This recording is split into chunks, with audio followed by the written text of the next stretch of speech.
Hi friends, welcome to my YouTube channel science for railways. ఈరోజు మనం December 4వ తారీఖు జరిగిన ఫస్ట్, సెకండ్, థర్డ్ షిఫ్ట్ పేపర్ల గురించి మనం మాట్లాడుకుందాం. సో ఈరోజు పేపర్స్ అనేవి కాస్త టఫ్గానే ఉన్నాయని చెప్పి కొంతమంది పిల్లలు అయితే చెప్పడం జరిగింది. అందులోనూ ఫస్ట్, థర్డ్ షిఫ్ట్కి సంబంధించిన క్వశ్చన్స్ మాత్రమే నాకు సెండ్ చేశారు. సెకండ్ షిఫ్ట్కి సంబంధించి నాకు ఎవరు సెండ్ చేయలేదు. సో వాళ్ళు సెండ్ చేసిన కంప్లీట్ క్వశ్చన్స్ అనేవి ఎగ్జాక్ట్గా ఎలా ఉన్నాయో వాటిని నేను మీకు ఎక్స్ప్లెయిన్ చేస్తాను. ఓకేనా? సో ఏదో వాళ్ళు చెప్పిన పాయింట్కి నేను ఒక క్వశ్చన్ యాడ్ చేసి ఒక పీడిఎఫ్ తయారు చేసి సాయంత్రం కల్లా మీకు పెట్టేయడం అనేది ఇట్స్ ఈజీ థింగ్. అది నాకు చాలా ఈజీ పని. కానీ అది చేయడం వల్ల ఎగ్జాక్ట్గా మీకు క్వశ్చన్ ఎలా అడుగుతున్నాడు అనే విషయం తెలియదు. మనం ఎక్కడ మిస్ అవుతాము, ఎక్కడ పట్టుకోవాలనే విషయం మనకు అర్థం కాదనమాట. అందుకే వాళ్ళు రాసిన క్వశ్చన్స్ని ఎగ్జాక్ట్గా మీకు చదువుతూ అక్కడేమైనా ఇలా అడగడానికి అవకాశం ఉందా అన్న విషయాన్ని మనం ఆలోచన చేస్తున్నాం. సో దాంతోపాటు సైన్స్తో పాటు కరెంట్ అఫైర్స్ క్వశ్చన్స్ కూడా ఎక్కడెక్కడ అడిగాడో కూడా వాటిని మీకు మెన్షన్ చేయడం జరుగుతుంది. కాబట్టి కాస్త లేట్ అయినప్పటికీ వీడియో కంపల్సరీగా వచ్చింది. ఎగ్జాక్ట్ క్వశ్చన్స్ ఎలా ఉన్నాయి, ఎలా అడుగుతున్నాడు అన్న విషయం తెలియాలంటే మాత్రం కంపల్సరీగా మన వీడియోని మీరు కంపల్సరీ ఎంత లేట్ అయినా చూడండి. ఎందుకంటే మీకు ఒక ఐడియా వచ్చింది. అన్ని ఎన్సీఆర్టీలోనే అడుగుతున్నాడు కాబట్టి మీరు ఓపెన్ చేసి చూసుకున్న వాటి మీద మీకు క్లారిటీ వచ్చింది. మీ అందరికి ఇంకో విషయం కూడా చెబుతాను. ఆర్గానిక్ కెమిస్ట్రీలో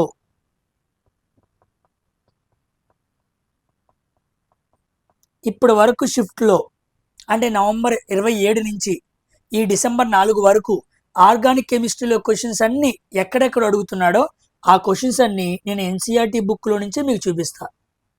వాటన్నిటినీ కూడా ఎక్స్ప్లెయిన్ చేస్తాను. ఇవన్నీ కూడా ఎగ్జాంపులర్లో క్వశ్చన్స్ అనమాట. వాటిని కంపల్సరీగా తీసుకొచ్చి మీకు ఎక్స్ప్లెయిన్ చేస్తాను. నేను ఎక్స్ప్లెయిన్ చేస్తున్నప్పుడు ఈ క్వశ్చన్ వచ్చిందా రాదా అన్న విషయం కూడా చెబుతాను.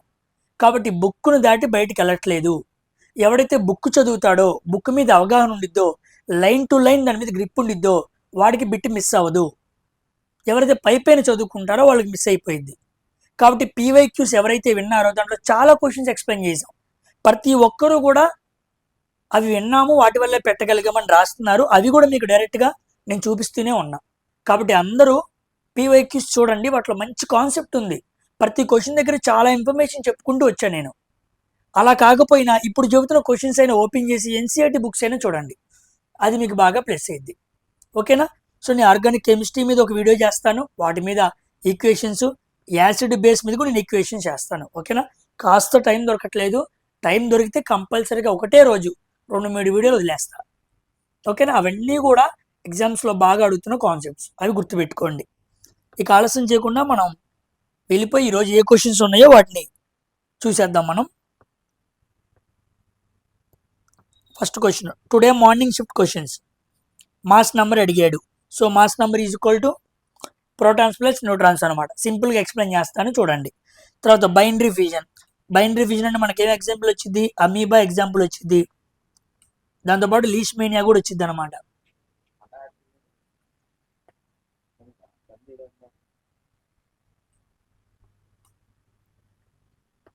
లీష్మేనియా కూడా వచ్చింది.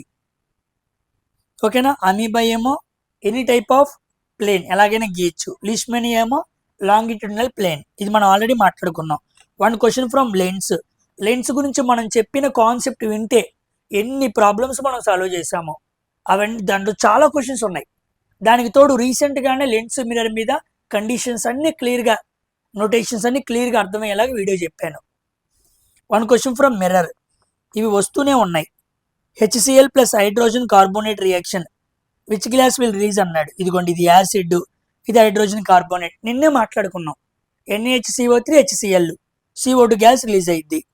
రియాక్టివ్ ఎలిమెంట్ సిరీస్ గురించి 2 క్వశ్చన్స్ అడిగాడు. రియాక్టివ్ ఎలిమెంట్స్ గుర్తున్నాయా? మనం రియాక్టివ్ ఎలిమెంట్స్ మాట్లాడుకున్నాం. ఇదిగోండి, పొటాషియం, సోడియం,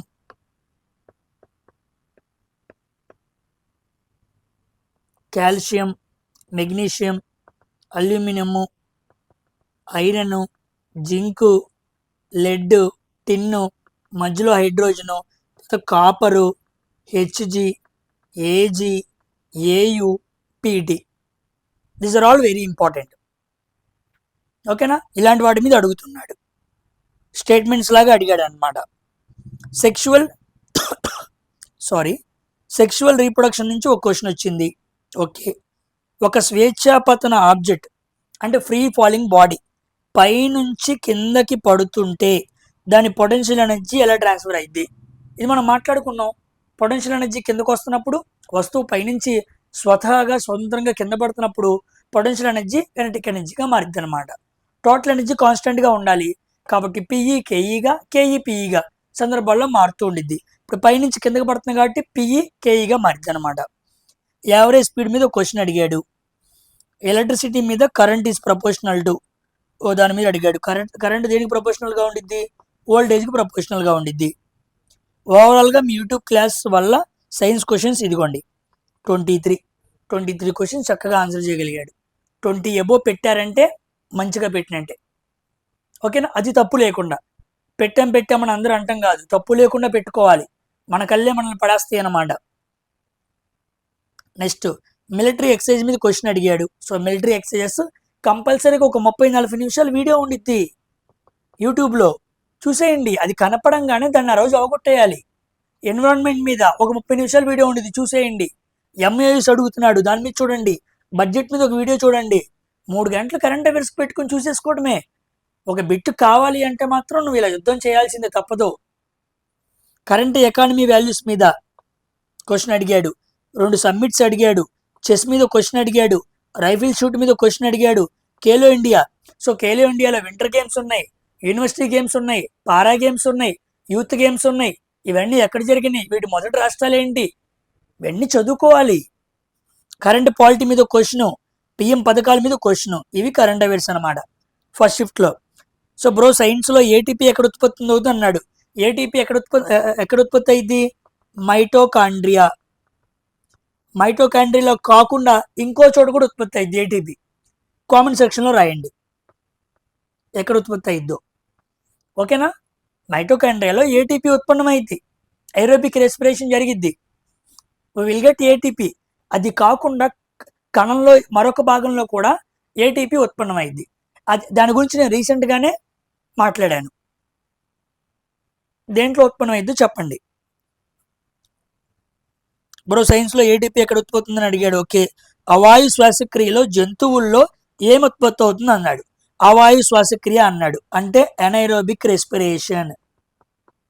ఇది మనకి తెలుసు, చాలాసార్లు మాట్లాడుకున్నాం. ఇప్పుడు ఈ క్వశ్చన్ చదవగానే కన్ఫ్యూజ్ అవుతాడు. జంతువులు అన్నాడేంటి, జంతువులు అని ఏదో కన్ఫ్యూజ్ అవుతూ ఉంటాడు. యానిమల్ అంటే హ్యూమన్ కూడా పెట్టుకో, human is a social animal, ఓకేనా. ఇప్పుడు హ్యూమన్స్లో ఎనైరోబిక్ రెస్పిరేషన్ జరిగిద్ది. అక్కడ ఏం ఫామ్ అయింది, లాక్టిక్ యాసిడ్ ఫామ్ అయింది. Answer lactic acid. జంతువులు అని చెప్పి కన్ఫ్యూజ్ చేశాడు. మనం హ్యూమన్స్ చదువుకున్నాం, మజిల్ సెల్స్ అని చదువుకున్నాం. అంటే మనం మజిల్ సెల్ అనగానే హ్యూమన్సే మాట్లాడుకున్నాం, యానిమల్స్ మాట్లాడుకోలేదు కదా, అది అయి ఉండదేమో అని కన్ఫ్యూజన్లో పడేయడానికి చేస్తున్నాడు. Next group D exam start అయినప్పటి నుంచి మీరు చెప్పే ఎగ్జామ్స్ క్వశ్చన్స్ ద్వారా నాకు యూజ్ అయ్యి ఈ క్వశ్చన్స్ కూడా నెక్స్ట్ ఎగ్జామ్స్ రాసే వరకు యూజ్ అవుతాయని పెట్టాను. అర్థమైందా. చాలా మందిలో నిస్వార్థం ఉండిద్ది అనమాట. ఇవి ఎందుకు చెప్పాలి నేను వేరే వాళ్ళకి, వారు తెలుసుకొని ఎక్కువ మార్కులు తెచ్చుకుంటాడేమో అనుకుంటూ ఉంటారు. గుర్తుపెట్టుకోండి, ఉద్యోగం రావాలంటే ఫస్ట్ మోస్ట్ లక్షణం ఏంటంటే నీకు కుళ్ళు ఉండకూడదు, నువ్వు నిస్వార్థంగా ఉండాలి, నీ కష్టం నువ్వు చేయాలి, నలుగురికి సహాయం చేయాలి. అప్పుడు నీ మేలు చూసి దేవుడు తప్పనిసరిగా నీకు ఉద్యోగం ఇస్తాడు. వాళ్ళకి చెబితే వీళ్ళకి చెబితే అమ్మో తెలుస్తే ఏమో అనే స్వార్థపరులకు ఎప్పుడు ఉద్యోగం రాదు. ఉద్యోగం వచ్చిన వాళ్ళు సుఖంగా ఉండలేరు. అది మా అర్థం గుర్తుపెట్టుకోండి. ఇదిగో నా అబ్బాయి నేర్చుకున్నాడు, ఎవరో చెబితే నేను చెప్పాను, ఆ అబ్బాయికి యూజ్ అయ్యాయి. ఈరోజు ఆ అబ్బాయి కూడా మనకి చక్కగా చెప్పగలిగాడు, ఓకేనా. కాబట్టి అలాంటి మిత్రులేం పెట్టుకోవద్దు, వాళ్ళకి తెలుస్తాయి వీళ్ళకి తెలుస్తాయి అని చెప్పి. అలా అయితే మరి నేను ఆగిపోవాలి కదా. నేను అంత ఇన్ఫర్మేషన్ షేర్ చేశాను, ఇదంతా చెబితే కష్టం అనుకున్నానా, కాదు. విషయం మొత్తం అందరికీ తెలియాలి, ప్రతి ఒక్కడు చదవాలి, అందరూ చదివినప్పుడు నువ్వు ఉద్యోగం కొట్టాలి, అది మజా. అప్పుడు నువ్వు దమ్మున్నోడు అంటారు, ఓకేనా. సో ఇది ఫస్ట్ షిఫ్ట్లో అడిగిన క్వశ్చన్స్ అనమాట. Coming to second shift questions ఏమీ రాలేదు. ఎవరైనా ఉంటే సెండ్ చేయండి. ఆ తర్వాత ఎవరైనా లేట్గా సెండ్ చేస్తే నేను డైరెక్ట్గా మన టెలిగ్రామ్ ఛానల్లో పెట్టేస్తాను, ఒకసారి రిఫర్ చేసుకోండి. అంటే తర్వాత వీడియో మాట్లాడిన తర్వాత క్వశ్చన్స్ వస్తే మళ్ళీ మాట్లాడటం కష్టం కాబట్టి. So good evening sir, today I completed my third shift with all your support and guidance. I did well in the exam. Your classes are very helpful to crack, especially those PYQs. ఓకేనా. చాలామంది నేను PYQs చెబుతున్నప్పుడు ఏమన్నారు తెలుసా, ఇది 2022 model sir, మీరు 2025లో చెబుతున్నారు, మీరు ఇంకా ఓల్డ్ బ్యాచ్ సార్ అన్నారు నన్ను. 50 పేపర్లు చెబితేనే నేను, ఓకేనా? ఎన్ని పేపర్లు అయినా ఎన్సీఆర్టీ సిలబస్ మారదనమ్మా. ఆ సిలబస్లో ఉండే క్వశ్చన్స్ అలాగే ఉంటాయి, వాటిని దాటి బయటికి వెళ్ళకూడదు. అది వాడి వాడి కరికులంలో ఉండిద్ది అనమాట. ఇదిగోండి చూడండి, ఉపయోగపడ్డాయి. Thanks allot for providing information and easy and understandable manner. Okay, question చూద్దాం. ఇలాంటివి చాలా ఉంటాయి చెప్పుకుంటూ వెళ్తే. మెగ్నీషియం క్లోరైడ్ ఫార్ములా MgCl2 సింపుల్గా పెట్టేయచ్చు. Height of the image positive వచ్చింది. పాజిటివ్ వచ్చిందంటే మనం ఎలా చెప్పాలి? దెన్ ఇట్ విల్ బి అన్నాడు. ఓకే, పాజిటివ్ అన్నాడు, height of the image positive అన్నాడు. సో మనం అప్పుడు ఏం తీసుకోవాలి? వర్చువల్, ఎరెక్ట్ ఇలా మనం తీసుకోవాలన్నమాట. అది మాత్రమే కాకుండా ఇలా ఇమేజ్ పెట్టామనుకోండి, ఇలా పై వైపుకు ఉందనుకోండి అది పాజిటివ్. ఒక ప్రిన్సిపల్ యాక్సిస్కి పై వైపు చూపించామనుకోండి పాజిటివ్, ఇలా కింద వైపు చూపించామనుకోండి నెగిటివ్. ఇన్వర్ట్ అయిందనమాట. ఇదేమో ఎరెక్ట్ అని అర్థం, ఇదేమో ఇన్వర్ట్ అని అర్థం. అలా కూడా తీసుకోవచ్చు. సో ఎలా క్వశ్చన్ ఇచ్చాడన్న విషయం మనం గమనించాలి. Why testis located outer body, body నుంచి ఎందుకు మేల్లో రీప్రొడక్టివ్ బాగ్ 2 బాల్స్ అనేవి ఎందుకు బయటకు ఉంటాయి, టెస్టీస్ ఎందుకు బయటకు ఉంటాయి అనే విషయం కూడా చెప్పాను. బికాస్ బాడీ టెంపరేచర్ చాలా ఎక్కువ, కానీ స్పర్మ్ బతకాలంటే బాడీ టెంపరేచర్ కన్నా ఒక 2-3 డిగ్రీల సెల్సియస్ దగ్గర తక్కువ ఉండాలి. అందుకే బయట వైపుకి దేవుడు అలా మేల్లో ఆ రీప్రొడక్టివ్ పార్ట్ని డిజైన్ చేశాడు. Not a physical change option ఇచ్చాడు. ఫిజికల్ చేంజ్ కాదని అన్నాడు. కెమికల్ చేంజ్, ఫిజికల్ చేంజెస్ ఉంటాయి. ఏది రివర్స్ అయింది అనుకోండి అది ఫిజికల్ చేంజ్. ఓకేనా? ఒక సాలిడ్ లిక్విడ్ అయింది, లిక్విడ్ సాలిడ్ అయింది. ఒక లిక్విడ్ గ్యాస్ అయింది, గ్యాస్ లిక్విడ్ అయింది. That is physical change. Reverse అవుతుంది. రివర్స్ అవ్వలేదు అనుకోండి అది కెమికల్ చేంజ్. ఈ ఒక్క పారామీటర్ తెలిస్తే నువ్వు ఆప్షన్స్ చదివి పెట్టేయచ్చు. ఓకేనా? ఉదాహరణకి స్మోకింగ్ ఆఫ్ సిగరెట్ అంటాడు. Is it a chemical change or physical change అని అడుగుతాడు. సిగరెట్ తాగితే పొగ వచ్చిద్ది, పొగ తాగితే సిగరెట్ వచ్చిద్దా? రాదుగా. కాబట్టి అది కెమికల్ చేంజ్. రివర్స్గా వస్తే ఫిజికల్ చేంజ్. అలా మనం చెప్పేయచ్చు. We have discussed in many times. Pearls produced by oysters, some options ఉన్నాయంట. పెరల్స్ మీద అడిగాడు. సో యానిమల్స్లో ఈ క్వశ్చన్ అనమాట. యానిమల్ కింగ్డమ్ సంబంధించి అయి ఉండాలి. నెక్స్ట్ కరోజన్ ఫ్యాక్టర్స్ ఏంటి? Like options air, water, acid, alloying అని అడిగాడు. ఓకే, కరోజన్ రావడం గల కారణం ఏంటి? ఒకటి వాటర్, ఇంకోటి హ్యూమిడిటీ, ఇంకోటి ఎయిర్, ఇంకోటి ఆక్సిడేషన్. ఇవన్నీ కారణాలు అవ్వాలి. వీటి వల్ల తుప్పు పట్టేది. ఇలాంటివి ఆప్షన్స్లో చూసి పెట్టాలి. ప్లేసెంటా ఫంక్షన్స్. ప్లేసెంటా అంటే జరాయువు, తల్లికి బిడ్డకి మధ్య న్యూట్రియన్స్ని ట్రాన్స్పోర్ట్ చేయడానికి, వేస్ట్ మెటీరియల్ని బయటికి తీయడానికి ఉపయోగపడుతున్న ఒక భాగం అన్నమాట. Base added to water, then options. Base water, ఒక వాటర్కి బేస్ కలిపితే వాటర్కు ఉన్న గుణం ఏంటి అంటే బేస్ని బ్రేక్ డౌన్ చేసిద్ది. OH మైనస్ అయాన్స్ వస్తాయి. H+ అయాన్స్ వస్తాయేమో యాసిడ్, OH మైనస్ అయాన్స్ వస్తాయేమో బేస్ అనమాట. ఓకేనా? దాని గురించి మనం క్లియర్గా కూడా మాట్లాడుకున్నాం. నేను యాసిడ్ బేస్ అనే యూనిట్లో ఉన్న అన్ని ఈక్వేషన్స్ ఒకే వీడియోలో మాట్లాడతాను. అది సగమే మాట్లాడాను, మిగతాది కూడా మాట్లాడి కలిపి ఒకే వీడియో అప్లోడ్ చేస్తా. యాసిడ్ బేసిస్లో ఉన్న ప్రతి ఈచ్ అండ్ ఎవ్రీ ఈక్వేషన్కి 2-3 ఎగ్జాంపుల్స్ కలిపి అన్నీ ఒక చోట మాట్లాడేసి వదిలేస్తాను. కంపల్సరీగా చూడండి. అలాగే మీకు ఆర్గానిక్ కెమిస్ట్రీలో ఉన్న each and every chemical reaction వచ్చింది. సబ్స్టిట్యూషను, ఎడిషను, ఆక్సిడేషను, ఎస్టరిఫికేషను అన్నీ వస్తాయి అన్నమాట. నెక్స్ట్ C4H10, ఇది ఆల్కేన్ లాగా ఉంది. 4 2 8 + 10 అంతే 2 మీద ఒక క్వశ్చన్. ఇది ప్రోపైన్ అనమాట. బ్యూటేన్, మీత్, ఈత్, బ్యూట్, ప్రోప్, బ్యూట్ అనమాట. C4H10 4 2 8 + 2. దాని మీద ఏదో క్వశ్చన్ అడిగాడు. గ్రాఫైట్ స్ట్రక్చర్ మొన్నే మనం మాట్లాడుకున్నామా, నేను ఎక్స్ప్లెయిన్ కూడా చేశాను. డైమండ్ అయితే టెట్రాహైడ్రల్, బక్మినిస్టర్ పుల్లన్ అయితే స్పెరికల్, సోకర్ బాల్ షేప్ అని చెప్పాను. గ్రాఫైట్ అయితే ఏమని చెప్పాను? Hexagonal array in the form of layers. Graphite వేరు, గ్రాఫీన్ వేరు. ఓకేనా? Why bone is a connective tissue. Options చూడాలి. ఆప్షన్స్ ఎలా ఇచ్చాడు? ఒక బోన్ని కనెక్టివ్ టిష్యూ అని అంత వెనకాల కారణం ఏంటి? What is the reason behind that? అది అడిగాడు. నెక్స్ట్ స్టమక్ అండ్ ఇంటెస్టైన్లో ఉండే మజిల్స్ ఎలాంటివి? వాలంటరీయా, ఇన్వాలంటరీ అని అడిగాడు. ఇప్పుడు స్టమక్, ఇంటెస్టైన్లో ఉండే మజిల్స్ని మనం అనుకుంటే కదిలిస్తున్నామా? లేదు కదా, అవి ఇన్వాలంటరీ మజిల్స్. మనం అనుకుంటే కదిలించామనుకోండి అవి వాలంటరీ. మన ఆధీనంలో ఉంటే వాలంటరీ, మన ఆధీనంలో లేకపోతే ఇన్వాలంటరీ. స్కెలిటల్ స్ట్రాటిఫైడ్ స్క్వామస్, ఎన్నిసార్లు చెప్పానో ఇది, ఎన్ని ఎగ్జాంపుల్స్ చెప్పానో దానికి నేను టెక్నీషియన్ పేపర్స్ ఎక్స్ప్లెయిన్ చేస్తున్నప్పుడు. వెలాసిటీ టైము యూనిఫామ్ మోషన్లో ఉంటే ఏం జరుగుతుంది? వెలాసిటీ టైం యూనిఫామ్ మోషన్ అంటే ఏం మాట్లాడుకున్నాం? కాన్స్టెంట్ వెలాసిటీ ఉండిద్ది, టైం కూడా ఈక్వల్ డిస్టెన్స్లో ఈక్వల్ టైం కవర్ చేసిద్ది. ఆ కండిషన్స్ కింద చదివితే మీకు క్లియర్గా అర్థమైపోయింది. కరెంట్ అఫైర్స్ వెరీ హార్డ్గా ఉన్నాయి. సో థర్డ్ షిఫ్ట్లో మాత్రం కరెంట్ అఫైర్స్ చాలా గట్టిగా అడిగారని చెప్పారు. సో ఇదనమాట థర్డ్ షిఫ్ట్ అండ్ ఫస్ట్ షిఫ్ట్లోని క్వశ్చన్స్. ఇక్కడ ఒక 10 క్వశ్చన్స్ ఉన్నాయి, ఇక్కడే ఇంకో 10 క్వశ్చన్స్ ఉన్నాయి. సో వాళ్ళు కొన్ని గుర్తున్న వరకు అయితే రాశారు. అయితే ఇంకో క్వశ్చన్ కూడా రాశారు, చూడండి, ఇది చెప్పారు మర్చిపోయాను నేను. నియోపెంటేన్ స్ట్రక్చర్ ఏంటి అని అడిగారంట. ఇది ఒక క్వశ్చన్. నియోపెంటేన్ స్ట్రక్చర్ ఏంటి, నేను చెబుతా దీని గురించి, ఓకేనా? తర్వాత మంచి క్వశ్చన్ అడిగారండి ఒకటి.